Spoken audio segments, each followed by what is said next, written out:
It was just a magnificent final, and one that I think played between two great sides. Two sides with a huge amount of respect for each other. I've just been in New Zealand commentating in the winter, and the love for England and New Zealand playing against each other is great, and it'll be fantastic to see again here in the one days when they come around later on in the summer. England were absolutely dominant. The whole country gets behind England whenever they're playing home series, but in a World Cup year, it's extra special. I'm not going down that route of the tournament. There's only one day that everybody has to remember, and that's July the 14th, 2019. The final of the ODI World Cup, when that was one of the greatest sporting days in the history of sport. Because on the other, we've been at Silverstone doing the green room, so I got home just in the nick of time to be able to see Djokovic and Federer, 5-setter, 13-12 in the final set. But I was flicking between that and the World Cup final, which was obviously the one that won out in the end, because that was the most unbelievably tense sporting occasion there's ever been in my mind, and I've watched lots of sporting occasions. The fact that they are coming back to the UK, New Zealand, here at the Oval on September the 13th, first time they played a one-day international since that final in 2019, unbelievably exciting. I remember getting there about an hour early and the queues were so long, and I was like, wow, this is special, like being here for the World Cup final, and if we win it, that'll just be the icing on the cake, and it was the best game I've ever seen, and probably the best game that I'll ever see in my life. So it made for a great final. I thought it was par at the time, and then when England were 5 down, really struggling, you knew that once Ben Stokes got out, then that might be game over. But while Ben Stokes is there, he's the best situation player I have ever seen.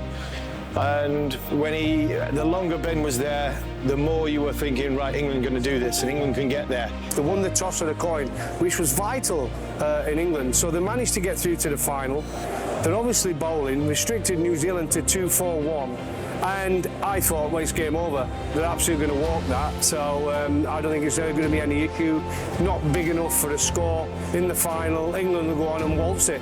I didn't think was nearly good enough. England's batting lineup, Jason Roy would go out there, smash all over the place. We'd be done within 35 overs. So it didn't quite go according to that plan. You know, luck probably was on our side. A lot of things went our way with the overthrows and with the super over. Like, I remember sitting there in the crowd and everyone was like, what's going on, what's going on? And yeah, it was just an unreal feeling to be there for that final. I remember saying to Lauren and Georgie, I was like, I can't believe we're here for the best game we'll ever see, the best game ever in history.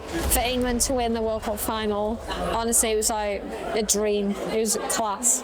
Straight away, that sums up Ben Stokes as a man. With hands in the air, even as the ball hit him, didn't know where the ball had gone, hands in the air, we're not running. Oh my, no, it's gone for 4. So it's just one of them things, unfortunately, that these things happen. But I think when you look back at it, that 6 at the end really won England the World Cup. And we had 40 or 50 people all watching the screen. And some of the things in that final, like I said, the changing part of the game really was the dive, went for 4. You talk about in the spirit of the game and all that sort of stuff. What are you going to say? Oh, I don't count that. I know it came off the back of the bat. I do have conflicting emotions about that, because that's so unfair on the Kiwis. If it happened, if the boo was on the other foot, we'd be indignant and outraged. That innings, we got 84 off 98 balls, was the stuff of dreams. I mean, he is, for some reason, that man just has magic in his hands, in his bat, in his eyes, in his heart, most importantly of all. So I can't wait to see him doing that kind of stuff again against the Kiwis in September. It was just so close. Like, everything that's happening now is going to decide whether we get the trophy or not, and like things just went our way with the overthrows, but I really believe that Ben Stokes could do it out of anyone in the world. In pressure moments, he is the man that could do it for us, and he was just unbelievable. I was confident with what components that England had. You knew Archer was going to bowl the over. And the one surprising thing is that Ben actually went upstairs. You know, the upstairs in the long room, through the long room and up to the dressing room is a long way when you're bad for the length of time Ben did. There was no question he was going to let anybody else come out to bat instead of him. He was going to come out and obviously bat. So for me, he is one of the greatest cricketers we've ever produced. And I still say he's the best situation cricketer I have ever seen play cricket. We've seen it again throughout this summer. We've seen it again in the 2020 World Cup final in Melbourne. But to get us over the line when the first World Cup win was truly remarkable. No sports fan from either side would have been confident who was going to win that Super Over. That was a complete lottery. But I suppose that summer, Ben Stokes had magic in his bones, so you just wondered if anybody was going to pull off the miraculous, it might have been Ben Stokes. So, you know, not confident, but just living every single nanosecond of that over. Those 2 overs, actually. If there's anyone, it could be Jofra that could do it for us.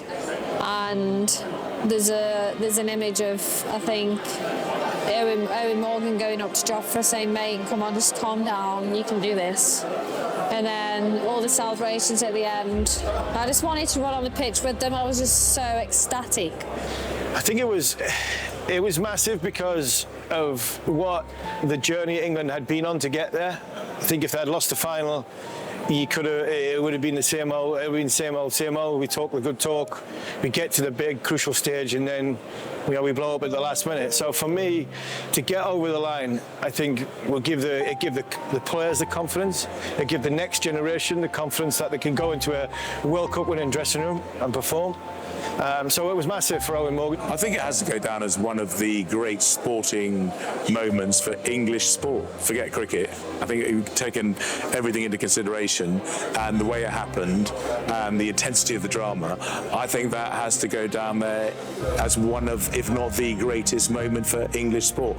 Well, I think the team that goes over to India to contest for the World Cup will be the full strength side that comes and plays here, and that for me will be brilliant to see, because I would imagine New Zealand will be the same. They'll both be at full strength because they are so close to the World Cup.